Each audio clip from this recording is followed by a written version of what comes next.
Ok, no.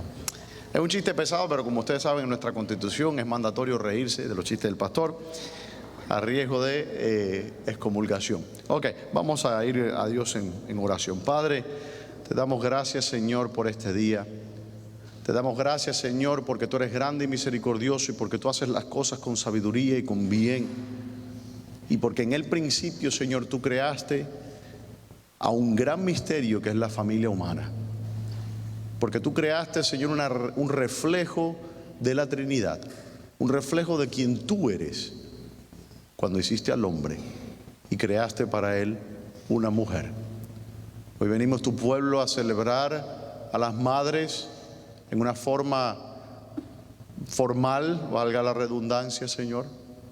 Venimos a celebrar a la mujer como aquel instrumento que tú creaste desde el principio para que tus planes de salvación se desarrollaran. Y venimos a honrarla porque tu palabra nos ordena que honremos, dice, a nuestros padres y a nuestras madres. Y hoy aquí aprovechamos este día, Señor, para honrar a la madre en la congregación, según tú nos mandas. Te damos gracias por ella, Señor. Gracias. Gracias por todas las madres y las madres espirituales también de nuestra iglesia, Señor. Somos muy bendecidos, Señor, por ti en ellas. En el nombre de Jesús. Amén. Bien. Y hoy, alusivo al Día de las Madres, yo voy a hablar un tema, obviamente, relacionado con el evangelismo. No, mentira. Era un chiste, hermanos. Pueden reírse. Vamos a hablar de las madres, vamos a hablar de ese gran misterio, ¿no?, que Dios hizo en crear a la familia humana, donde la Trinidad de Dios, la esencia de quien Dios mismo es, se revela. Y esto es algo que es meditar en ello, pensar en ello, es algo que es verdaderamente precioso, y yo quiero compartir eso con ustedes esta mañana. Vamos a ver primeramente, vamos a comenzar por el comienzo, por el principio en Génesis. Vamos a Génesis capítulo 2 y vamos a leer del 1 al 7, 2 del 1 al 7. Aquí en este capítulo ya vemos que ocurre lo que se llama una expansión. Aquí el autor del libro de Génesis, Moisés,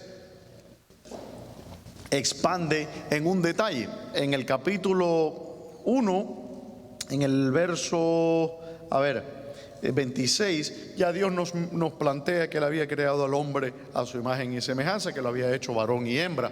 Pero ahora en el capítulo 2, Él va a expandir un poco sobre cómo tuvo lugar esta creación del hombre. ¿Okay? Y aquí es donde nos encontramos.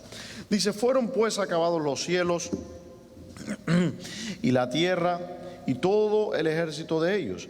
Y acabó Dios en el día séptimo la obra que hizo, y reposó el día séptimo de toda la obra que hizo. Y bendijo Dios al día séptimo y lo santificó, porque en él reposó de toda la obra que había hecho de la creación. Estos son los orígenes de los cielos y de la tierra, cuando fueron creados el día que Jehová Dios hizo la tierra y los cielos. Y toda planta del campo antes que fuese en la tierra, y toda hierba del campo antes que naciese, porque Jehová Dios aún no había hecho llover sobre la tierra, ni había hombre para que labrase la tierra, sino que subía de la tierra un vapor, el cual regaba toda la faz de la tierra. Entonces Jehová Dios formó al hombre del polvo de la tierra y sopló en su nariz aliento de vida, y fue el hombre un ser viviente. Aquí vemos que Dios crea a este ser especial, a Adán, del polvo. Es una creación especial, no es una creación. Antes Dios había dicho de todos los seres vivientes, dijo: produzcan los mares, los seres vivientes, los monstruos marinos, etcétera. Produzca la tierra hierba verde, produzca animales y las manadas de los animales que populan nuestro planeta. Pero la creación del hombre es una instanciación especial. Dios toma esta pausa y Dios crea entonces al hombre del barro.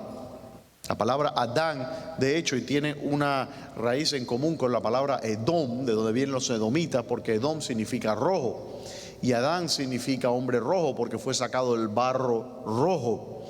Entonces Dios hace este ser especial, lo forma y sopla aliento de vida en sus narices. Y una traducción más exacta dice: llegó a ser Adán un ser viviente. Dios puso un nefesh, puso un alma, un ánima, de ahí viene la palabra animal, en el hombre. Vemos que en el Génesis 2:19, si me acompañan ahí, dice que Jehová Dios formó pues de la tierra toda bestia del campo y toda ave de los cielos, y trajo a Adán para que viese cómo las había de llamar. Y todo lo que Adán llamó a los animales vivientes, ese fue su nombre. Y puso Adán nombre a toda bestia y ave de los cielos y todo ganado del campo, mas para Adán no se halló ayuda idónea para él. Aquí vemos que en la creación, en la sublime creación que Dios había hecho, esta es la creación antes de la caída, esta es la creación antediluviana, la creación perfecta de Dios, todas las cosas hermosas y bellas, todos los animales, y los trae Dios frente a Adán para que Adán los nombre y para que Adán se señoree sobre la creación que Dios había hecho. Dios puso a Adán como el jardinero sobre el jardín que era el planeta que él hizo. Y todas las aves y los animales y las manadas de las sabanas y los brontosaurios y todo lo que existía, Dios puso bajo la potestad de Adán. Sin embargo, había algo que le faltaba a Adán, y que ninguna de aquellas cosas sublimes que Dios había creado podían llenar. Ninguna de estas grandes cosas que Dios hizo podían completar al hombre. Por tanto, dice Dios, si vamos un poco atrás, en el 18, verso 18, y dijo Jehová Dios: no es bueno que el hombre esté solo, le haré ayuda idónea para él. No es bueno que el hombre esté solo. Hay tanto que podemos sacar de aquí como la escritura. La escritura es como el pozo de Jacobo, que decía la mujer samaritana, dice, es profundo, ¿no? Y la Biblia es un pozo profundo también, y a veces no tenemos el balde de cómo sacar el agua, pero el agua está ahí. Y hay tanta profundidad que se puede sacar de esto. Pero Dios quiere que el hombre comparta en sí mismo, en la experiencia de su vida, lo que Dios comparte en su esencia y en la unidad de las personas de la Trinidad. Porque Dios nunca está solo. A pesar de que hay un solo Dios, ese Dios no está solo, porque Dios existe en la armonía del Padre, el Hijo y el Espíritu Santo. Y Dios, habiendo hecho a este ser tan especial, habiendo creado a Adán del barro, quiere ahora que este ser que está solo, a pesar de que comparte toda la hermosura de la creación, pero no quiere que se sienta solo. Por eso dice Dios en el 18, no es bueno que el hombre esté solo. Y si Adán, ciertamente, como todos nosotros, reflejaba en su alma la Trinidad, quería pues que Dios, que ahora reflejase también el misterio de la Trinidad en su familia. Él quería reflejar el misterio de la Trinidad en la familia humana, no solamente en un individuo, sino en la comunión de la familia. Y esa es la belleza de la familia cristiana, que Dios, siendo una Trinidad, se expresa en la unión de la familia. La unión hipostática de Dios, de las personas de Dios, se expresa en la unión de la familia cristiana. Se expresa en la unión de la iglesia, en lo que se llama coinonía. La palabra coinonía significa participación, tomar la esencia de. Bien. Vemos que en el Génesis, si continuamos leyendo, que hay una declaración de Adán, y que esta declaración tiene un paralelo también. Recuerden que la Escritura, como estoy cansado yo de mencionarlo, pero en la Escritura hay niveles de análisis, ¿no? Y la Escritura, toda la Escritura tiene un contenido escatológico. Algo que refleja, ¿qué es escatológico? Estamos hablando de las cuestiones futuras. Un misterio que Dios estaba revelando, el misterio de la Trinidad en la creación de la familia humana, pero también estaba mostrando en forma arquetípica el misterio de la iglesia en Adán y en Eva. Y eso lo podemos ver en Génesis 2, del 22 al 23, cuando dice: y de la costilla que Jehová Dios tomó del hombre, hizo una mujer y la trajo al hombre. Pero vamos a leer un poco antes tal vez. de donde nos quedamos, dice, entonces, el 21, entonces Jehová Dios hizo caer sueño profundo sobre Adán, y mientras éste dormía, tomó una de sus costillas y cerró la carne en su lugar. Y de las costillas que Jehová tomó del hombre, hizo una mujer y la trajo al hombre. Dijo entonces Adán, esto es ahora hueso de mis huesos y carne de mi carne. Esta será llamada varona, porque del varón fue tomada. Esto es algo que es importantísimo y es algo que es precioso, como se lo voy a mostrar ahora, la relación que esto tiene en el misterio que iba a ser Cristo revelado al final de los tiempos. Y si me acompañan, vamos a Juan 1, 16 al 18.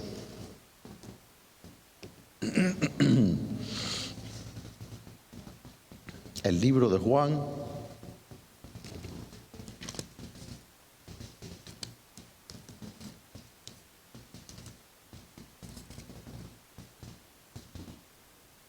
y vemos aquí un lenguaje que es muy similar. Dice Juan 1, 16 al 18, dice, porque de su plenitud tomamos todos, y gracia sobre gracia. Juan 1 del 16 al 18, ¿ok? Pues la ley por medio de Moisés fue dada, pero la gracia y la verdad vinieron por medio de Jesucristo. A Dios nadie le vio jamás, el unigénito Hijo que está en el seno del Padre, Él le ha dado a conocer. Pero quiero que vean en el 16, dice, porque de su plenitud tomamos todos, y gracia sobre gracia. Esto es lo que significa la coinonía o la participación de la esencia de Dios. Dice el apóstol que somos participantes de la naturaleza divina, que somos participantes de Dios.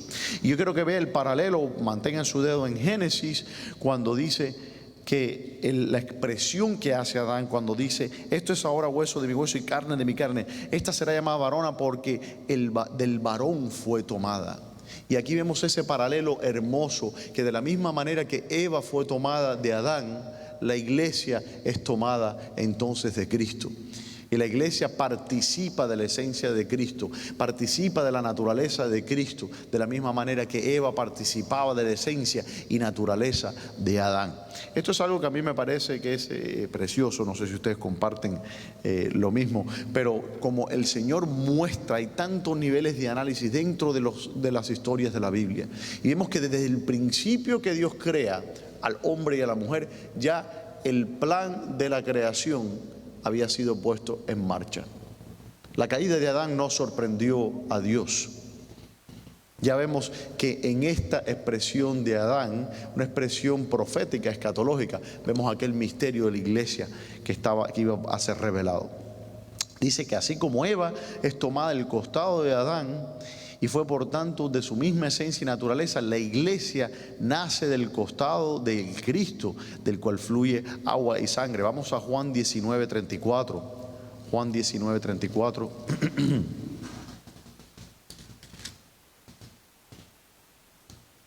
Y dice, pero uno de los soldados le abrió el costado con una lanza y al instante salió sangre y agua. Y el que lo vio da testimonio y su testimonio es verdadero, y él sabe que dice la verdad para que vosotros creáis. Entonces aquí vemos que bueno, sigamos al 36, dice, porque estas cosas sucedieron para que se cumpliese la escritura, no será quebrado hueso suyo. Y también otra escritura dice, mirarán al que traspasaron. Aquí vemos al Señor Jesucristo colgado en el madero. El Señor ya había expirado, había dicho consumado es, entrega el espíritu, y viene entonces un soldado romano y le atraviesa al costado, y de su costado sale sangre y agua, los medios por los cuales la iglesia iba a ser redimida. La iglesia nace del costado del Señor Jesucristo. Y yo quiero que usted vea ese paralelo, de que de la misma manera que de Adán, si ustedes ven en el versículo donde dice, en el versículo 21 del 2:21 de Génesis, dice entonces Jehová Dios hizo caer un sueño profundo sobre Adán. Un sueño profundo que tiene un paralelo ¿con qué? Con la muerte. Adán duerme, y en ese sueño profundo, mientras éste dormía, se tomó una de sus costillas y cerró la carne en su lugar. De la misma manera que el Señor Jesucristo, cuando el Señor muere de su costado, sale entonces la iglesia. En su sangre y el agua que salió de su interior se establece aquellos medios por los cuales el Señor iba a redimir y comprar y establecer su iglesia, la cual es su esposa. Yo quiero que ustedes vean el mismo lenguaje que se usa para describir los eventos de la creación de Adán y Eva, se usan también en una forma alegórica para describir el nacimiento de la iglesia, del costado de nuestro Señor, con el cual fuimos redimidos. Como de una costilla de Adán se creó la mujer. Del costado de nuestro Señor, del costado abierto de nuestro Señor Jesucristo, se creó entonces a su iglesia. La iglesia que participa de su esencia, la iglesia que participa de la naturaleza, la iglesia que está en una unión con el Señor. Y vamos a seguir explorando más del significado de esa unión. La unidad entre Adán y Eva era el tipo escatológico de la unidad entre Cristo y su iglesia. Este lenguaje nupcial que el apóstol nos habla de la relación de Cristo con su iglesia y que alude al texto de Génesis 2:24, lo vemos también que se usa en Efesios 5:25. Vamos a Efesios 5:25.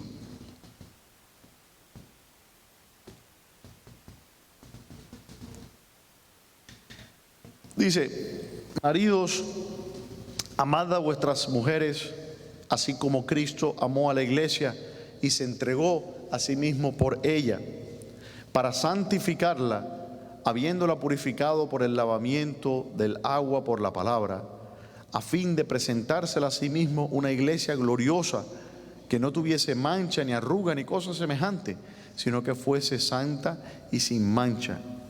Así también los maridos deben amar a sus mujeres como a sus mismos cuerpos, como Adán amaba a su esposa Eva, porque era varona, porque era hueso de su hueso y era carne de su carne. Y de la misma manera en que la iglesia de Cristo es también de la naturaleza del Señor, porque Él se dio a nosotros, Él se entregó a nosotros para que nosotros participásemos de Él, para que nosotros seamos como Él.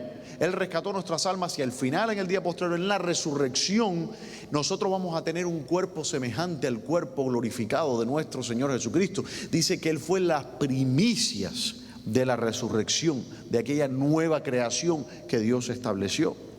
Entonces dice aquí en el libro de los Efesios que así también los maridos deben amar a su mujer como a sus mismos cuerpos. El que ama a su mujer, a sí mismo se ama, dice la Escritura.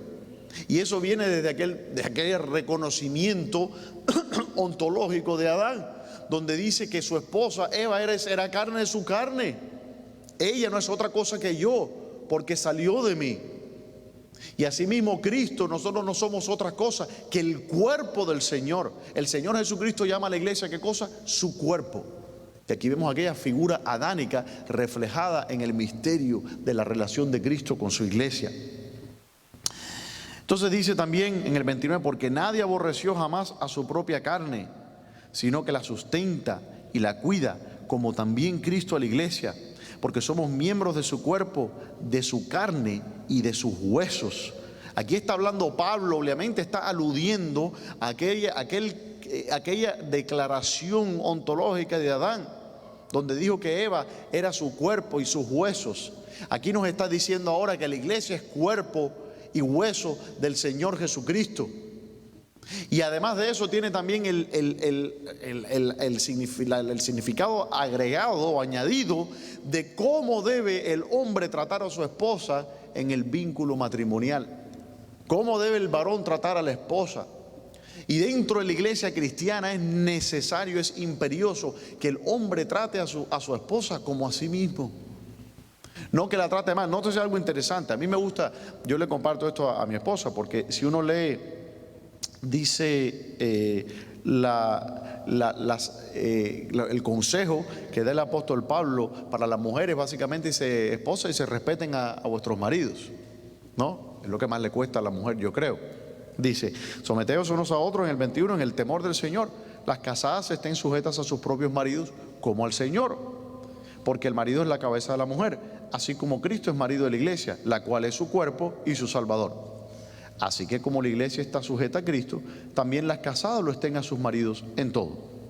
¿Okay? Entonces son 1, 2, 3, 4 versículos.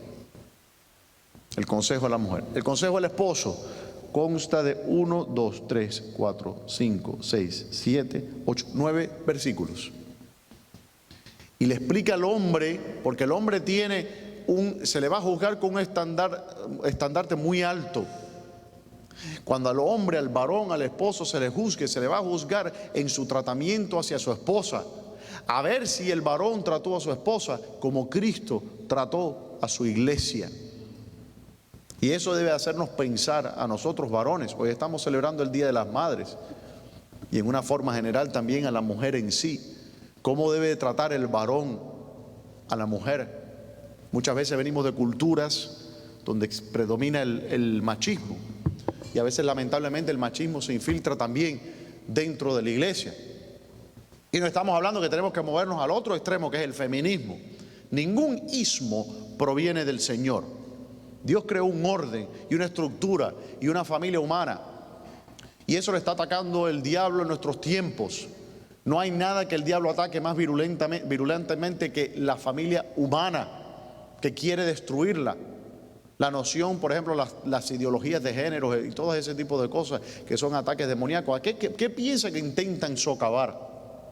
La esencia misma de nuestra humanidad, de la humanidad que Dios creó y el plan redentor de Dios. Vea cómo se refleja el plan redentor de Dios precisamente entre la dinámica del varón y de la mujer, como de Cristo y de su iglesia.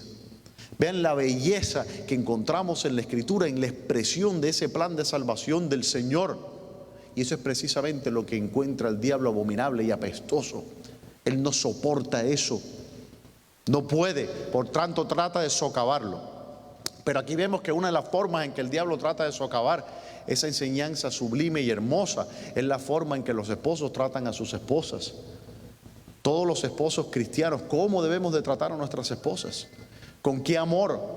Dice que se entregó a sí mismo por ella. Dice, nadie aborreció jamás a su propia carne, sino que la sustenta y la cuida, como también Cristo a la iglesia. ¿Aborrece usted a su esposa? ¿No la sustenta? A veces es difícil, y estoy hablando desde el punto de vista pragmático y real. A veces las mujeres están emocional, a veces las mujeres están embarazadas y las emociones le fluctúan, ¿no? Pero uno tiene que ejercer paciencia y amor, como el Señor Jesucristo ejerce paciencia y amor y mansedumbre en el tratamiento con usted, que es su iglesia. Y usted tiene un llamamiento, varón, a ser como Cristo en su casa. Y usted tiene un llamamiento, varón, a tratar a la esposa como el Señor Jesucristo trata a la iglesia. Porque ¿sabe qué, hermano, lo que le voy a decir? Usted va a tener que darle cuenta a ese mismo Señor Jesucristo de cómo usted trató a su esposa. Y cuando el Señor lo traiga a usted a juicio, porque va a haber un juicio, Él le va a decir, en todos estos años, ¿cómo trataste a esa mujer? ¿La doliste? ¿La heriste? ¿La maltrataste? ¿La abusaste? Y usted a lo mejor puede decir, no, yo nunca le pegué a mi mujer. Hay muchas maneras de abusar. Y incluso hay muchas maneras de abusar que son más dañinas que pegar. Y con eso no estoy diciendo que está bien pegar. ¿Ok? Hermana, si su esposo le está pegando o algo de eso, usted venga a hablar conmigo. Que vamos a hacer una visita, yo y 2 diáconos más que tengo, que son bien altotes y fuertes. Y vamos a tener unas palabras con ese hermano. Yo sé que esas cosas no ocurren, pero no deben ocurrir, porque si ocurren, eso es del diablo. Amén. Dice, este lenguaje nupcial, dice, con que el apóstol nos habla, lo hemos reflejado en Efesios, como estuvimos viendo. De igual modo, el momento cumbre de la humanidad, el momento en el que el cielo toca la tierra, es mediado por el vientre de una mujer. ¿Saben de lo que estoy hablando? Es imposible hablar del Día de las Madres sin hablar también de la Navidad. Vamos a Lucas capítulo 1:31. Lucas capítulo 1:31.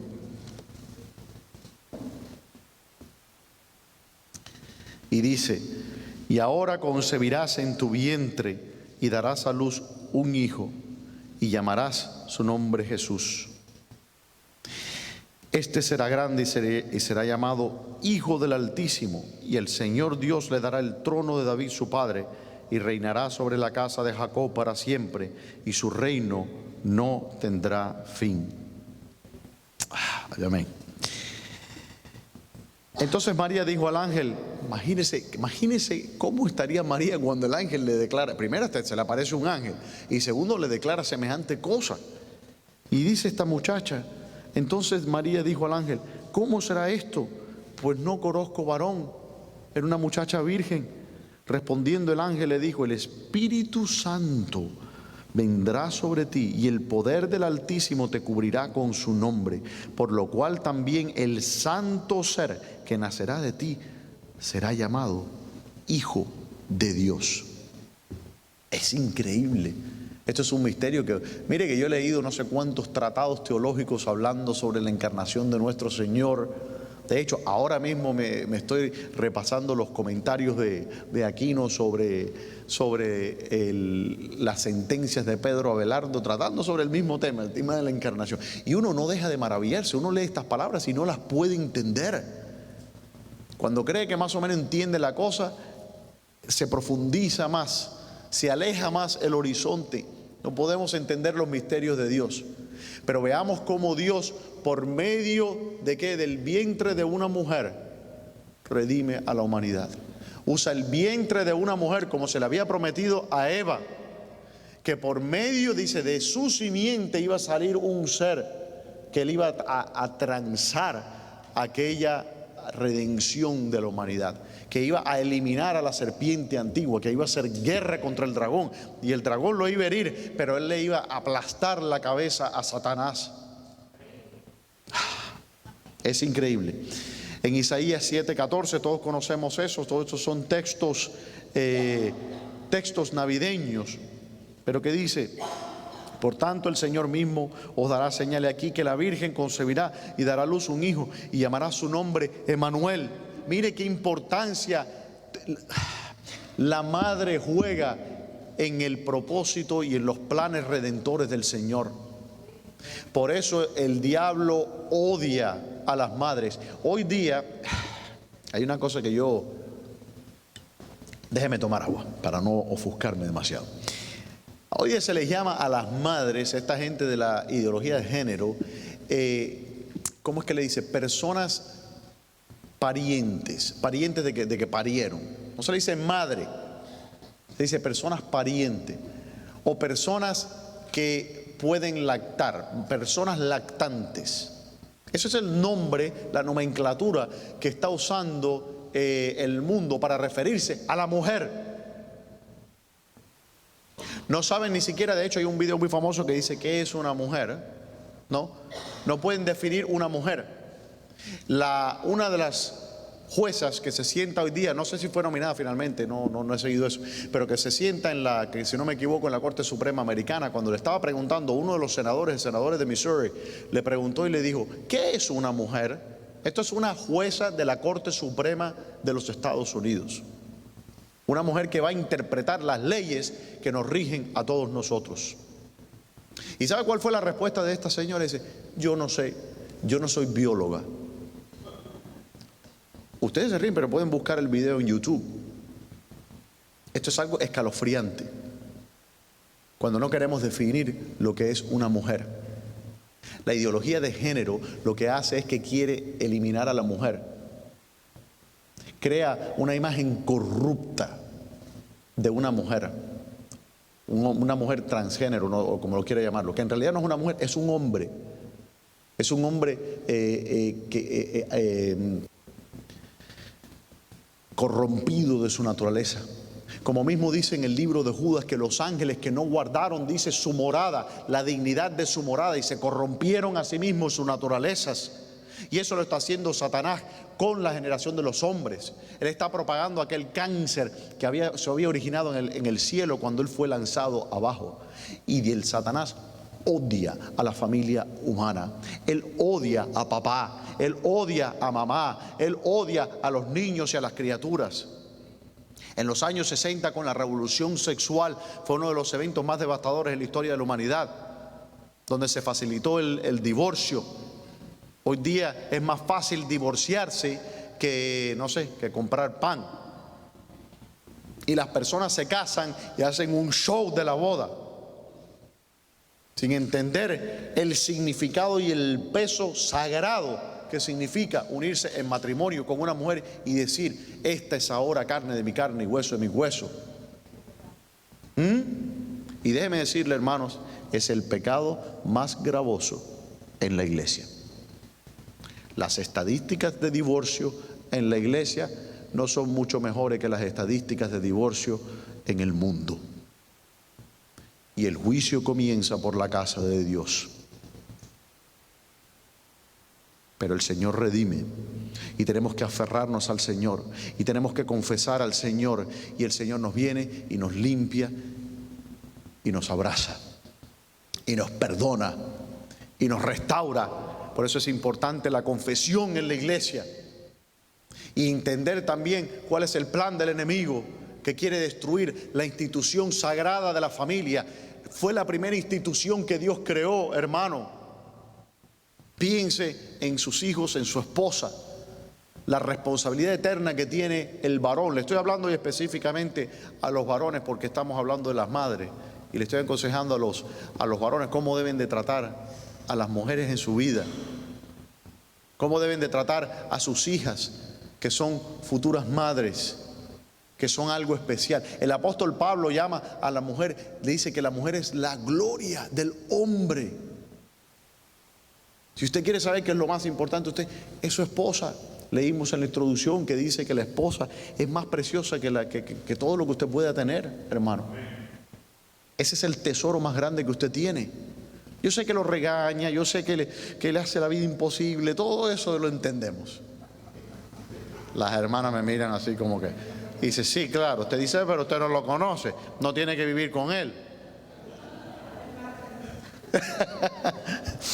Las hermanas están como que, les hago un cuento, a ver, porque ha pesado el aire, quiero que no se me entristezca.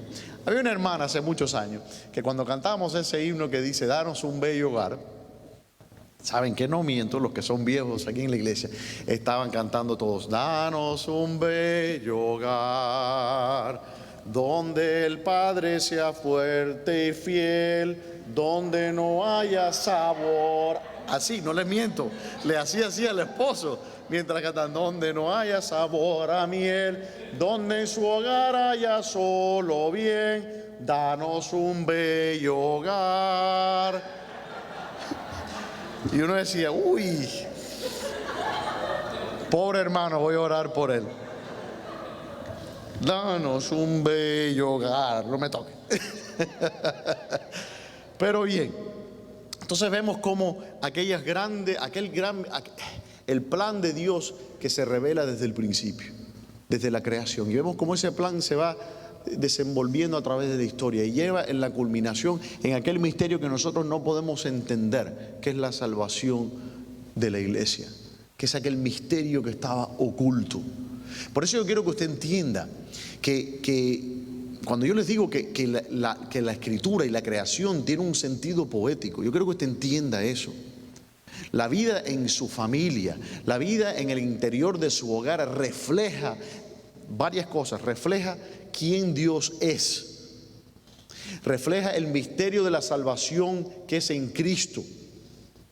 Imagínese usted el peso y la responsabilidad que pone esto sobre sus hombros, varón y hembra, que usted en su casa está viviendo, está reflejando, está en una forma poniendo en escena, por decir así, estos misterios. ¿Cómo debe entonces el varón conducirse en su casa? ¿Cómo debe la madre conducirse en la casa? ¿Cómo deben los niños conducirse en la casa? Es tan importante eso, hermanos. Y eso sobre todo en una sociedad donde se está atacando y donde se está cuestionando los valores que dicen tradicionales. No, los valores, punto, porque no hay otros valores. No hay valores no tradicionales. Eso es corrupción. ¿Hay valores o no hay valores? Cuando me dicen, no, los valores tradicionales, yo, ¿qué tipo de otros valores hay? Valores no tradicionales. ¿Qué cosa es eso? Bueno, el gran misterio, en este gran misterio de la encarnación del Señor Jesucristo, vemos el cumplimiento de aquella promesa hecha a una madre en Génesis 3:15. ¿Qué dice Génesis 3:15? Y pondré enemistad, le dijo el Señor a Eva, entre ti, a la serpiente, entre ti y la mujer, y entre tu simiente y la simiente suya. Esta te herirá en la cabeza y tú le herirás el calcañar. Y eso se cumplió hace 2000 años, pero cuando esto se escribió faltaban todavía miles de años, como 5000 años, no 5000, 4000 años para que esto se cumpliera. Y vemos que eso se desenvolvió, aquel plan del Señor que le había hecho la promesa a Eva, le dijo, de tu simiente, nótese que de la simiente de la mujer, no de la simiente del hombre, porque el Señor Jesucristo no tuvo un padre humano, sí tuvo una madre humana, pero no un padre, y Él nació de la mujer, porque la promesa fue hecha a Eva. Y nótese algo también, otro detalle entre paréntesis. Cuando el Señor le dio el mandamiento de no comer del árbol de la vida, ¿a quién se lo dio? Al hombre. La mujer ni la había creado todavía cuando le da el mandamiento a Adán. Y cuando Eva está sola en el jardín conversando con la serpiente, no sabemos dónde estaba Adán, probablemente durmiendo la siesta. Si yo fuera Adán, probablemente hubiera estado durmiendo la siesta. Pero viene entonces, está hablando con la serpiente y le dice, el Señor nos dijo que no comiéramos y que ni lo tocásemos. ¿De dónde sacó Eva eso? ¿Quién le enseñó a Eva? Su esposo.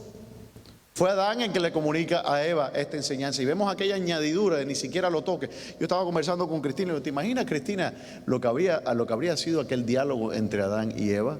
Lo que es un diálogo cotidiano entre una esposa y una mujer. Porque Adán y Eva no son figuras alegóricas. Adán y Eva eran un hombre y una mujer que caminaron sobre este planeta y existieron.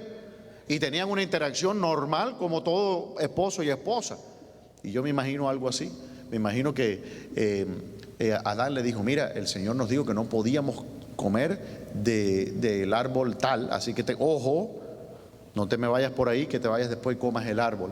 Y Eva le dice, bueno, pero y si uno está sentado en la sombra, dice, no te pongas bajo la sombra. Sabes que la mujer siempre busca la sutileza en el diálogo.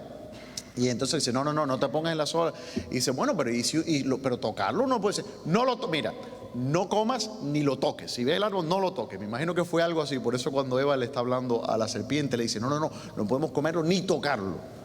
El Señor no dijo que no podían tocarlo, pero yo creo que esa es la forma en que, es una especulación completa de mi parte, pero me parece que fue algo así como ocurrió.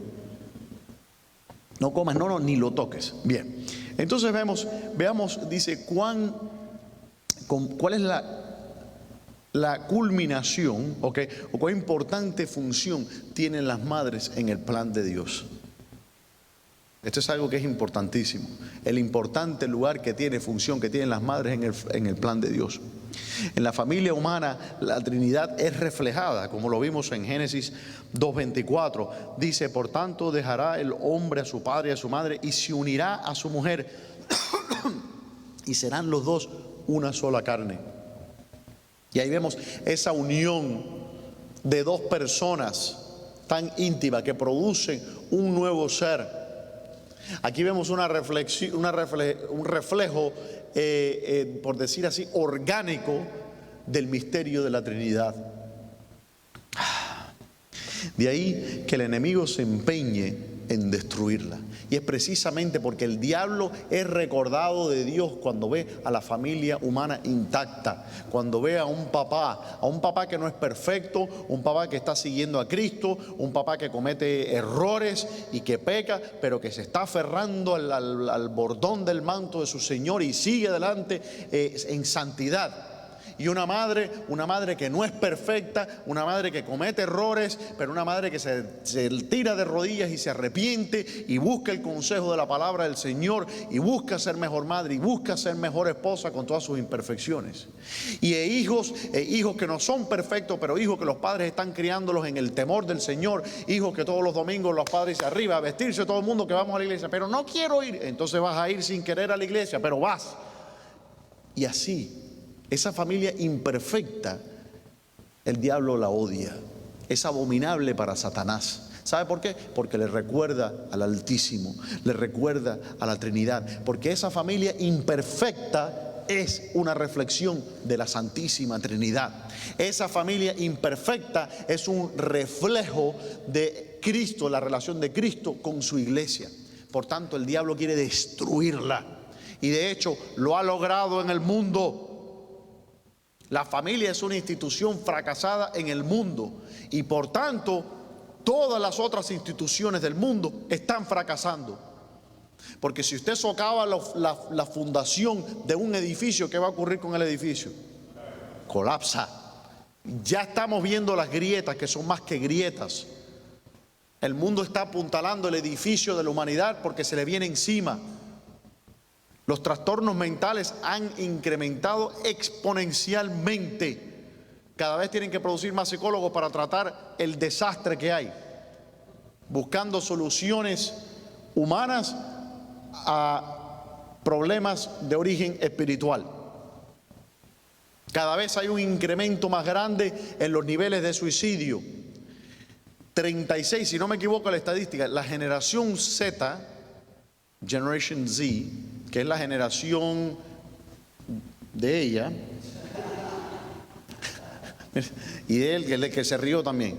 No, esa es la generación, los millennials, que ya venían con una pata coja, pero ya ahora están con patas de palo. La generación Z, 36%. Déjeme dar una estadística.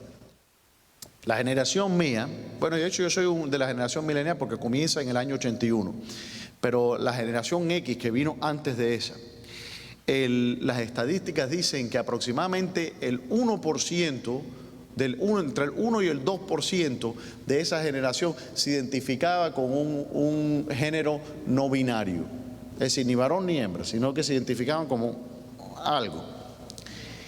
La generación Z, 36% de esta nueva generación se identifica con géneros no binarios.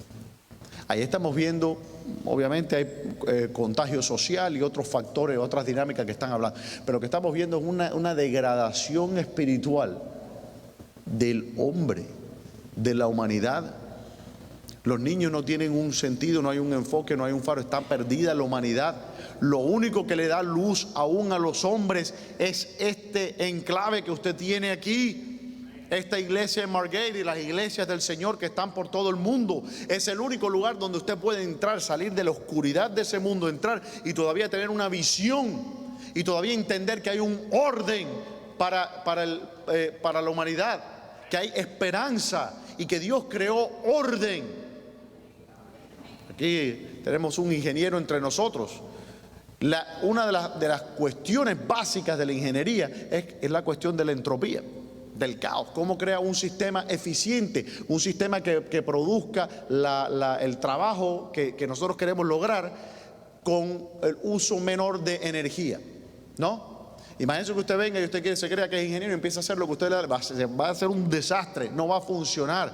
¿Por qué? Porque se necesita orden, y para tener orden hace falta inteligencia, y la inteligencia suprema viene de Dios, y hay una jerarquía que viene de arriba hacia abajo, hay un eje que establece todas las cosas, hay un péndulo que cuelga desde el cielo. Nosotros no podemos hacernos a nosotros mismos. De hecho, Voltaire, el gran filósofo francés, ateo, dice que en el principio creó Dios al hombre a su imagen y después el hombre le devolvió el favor a Dios. Es decir, que el hombre creó a Dios a su imagen. Y ahí vemos el mundo que crea a Dios y dice, no, la Biblia dice, pero yo creo esto, yo tengo mi manera yo soy cristiano a mi manera. ¿Cuántos han escuchado esa barrabasada? O si dice, yo soy espiritual. A mí no me gusta la religión organizada. A mí no me gusta la religión. Yo soy espiritual. Le digo, oye, los demonios son espirituales. ¿Qué clase de espiritualidad tienes tú? Porque a mí no me estás diciendo nada con que eres espiritual. De hecho, me está preocupando mucho esa aseveración que estás haciendo. Y así se van socavando todas las instituciones.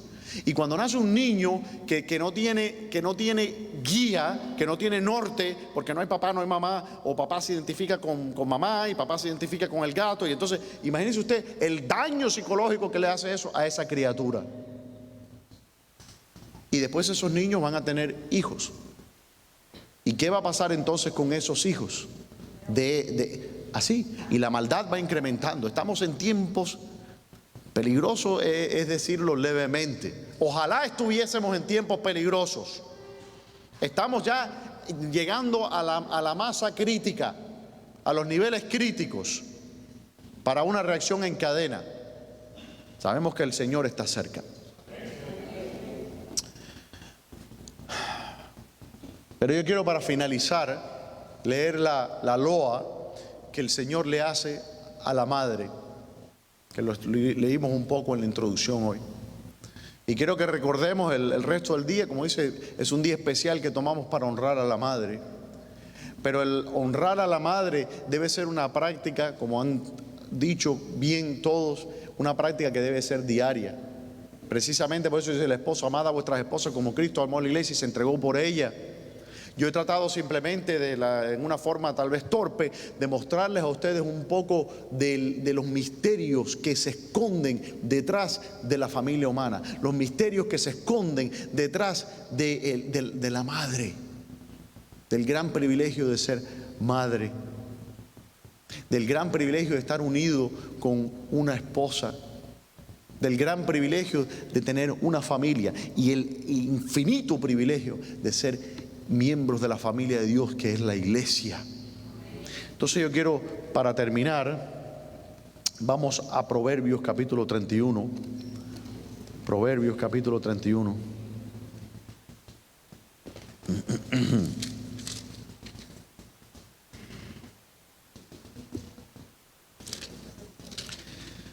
Yo voy a leerles el pasaje. Dice así: mujer virtuosa, ¿quién la hallará?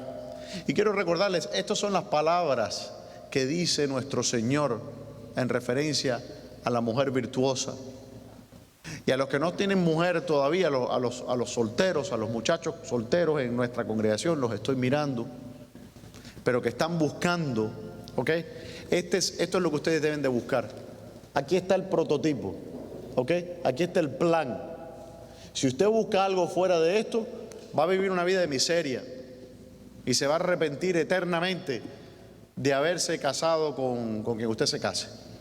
Así que usted tiene que mirar, cuando conozca una señorita, usted tiene que sacar así la Biblia y decir,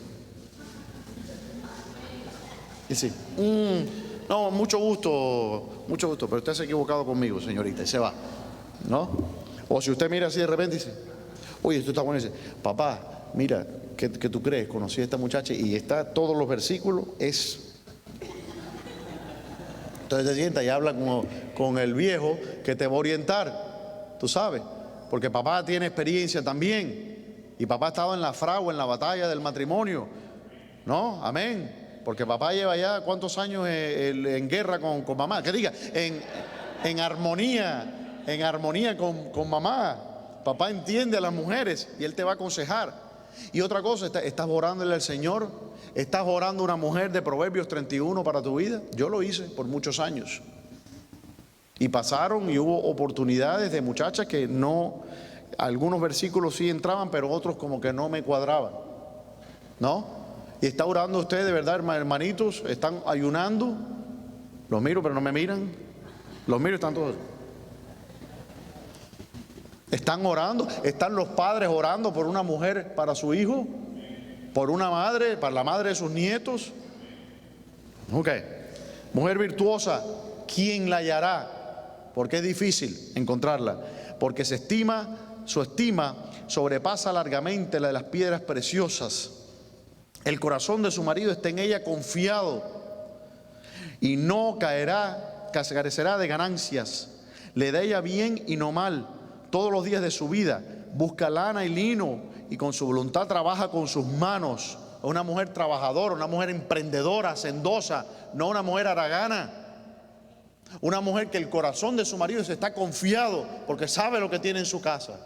Y le puede confiar su casa, sus hijos. Es muy importante. Dice, es como nave de mercader, trae su pan de lejos, se levanta aún de noche y da comida a su familia y ración a sus criadas. Considera la heredad y la compra y planta viña del fruto de sus manos. Ciñe de fuerza sus lomos y esfuerza sus brazos. Ve que van bien sus negocios, su lámpara no se apaga de noche. Aplica su mano al uso y sus manos a la rueca. Alarga su mano al pobre y extiende sus manos al menesteroso. Una mujer buena, una mujer trabajadora, una mujer hacendosa, una mujer que se preocupa por el prójimo, una mujer que se enteró de que hay una persona que tiene una necesidad y va y le hace una comidita o algo y va corriendo y la lleva. No tiene temor de la nieve por su familia. ¿Por qué? Porque toda su familia está vestida de ropas dobles, porque sabía que venía la nieve, pero ella preparó su casa para que sus hijos no sufran. ¿Ve? En vez de estar posteando en Instagram su mejor versión y su mejor vida, o su mejor esto, o tú eres los valores y tú tienes que parecerle, porque la mujer 100% y con la boquita así en vez de estar haciendo esa bobería, ella estaba preparando para el invierno, para su familia. ¿Ve? Estaba preparando porque la escuela ya empieza y los niños necesitan zapatos, y estaba preparando para a ver cómo está el niño en la tarea. No estaba perdiendo el tiempo en bobería.